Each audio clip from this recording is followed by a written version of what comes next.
శ్రీశైలం శిఖరం వద్ద దోర్నాల అటవీశాఖ అధికారులపై శ్రీశైలం ఎమ్మెల్యే బుడ్డా రాజశేఖర్ రెడ్డి మరియు అనుచరుల దాడిని ఖండిస్తూ ప్రకాశం జిల్లా Markapuram division forest officer Sandeep కృపాకర్ను AP junior forest officers association నాయకులు కలిసి ఎమ్మెల్యేపై చర్యలు తీసుకోవాలని వినతిపత్రాన్ని అందజేశారు.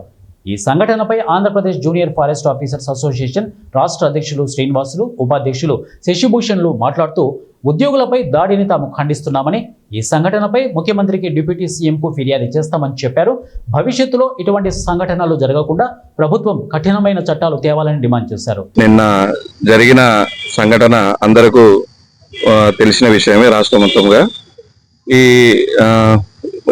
ఎమ్మెల్యే గారు, శ్రీశైలం ఎమ్మెల్యే బుడ్డా రాజశేఖర రెడ్డి గారు అటవీ శాఖ అధికారులపైన చేసిన ఈ చర్యకు అందరూ స్పందించి డిప్యూటీ సీఎం గారు, అదేవిధంగా ఆనరబుల్ సీఎం గారు ఇద్దరు కూడా మా ఎంప్లాయీస్ అందరికీ కూడా ఫారెస్ట్ డిపార్ట్మెంట్ అధికారులకు సహకరించి కేసు బుక్ చేసి ఎఫ్ఐఆర్ ఇష్యూ చేయడం జరిగింది.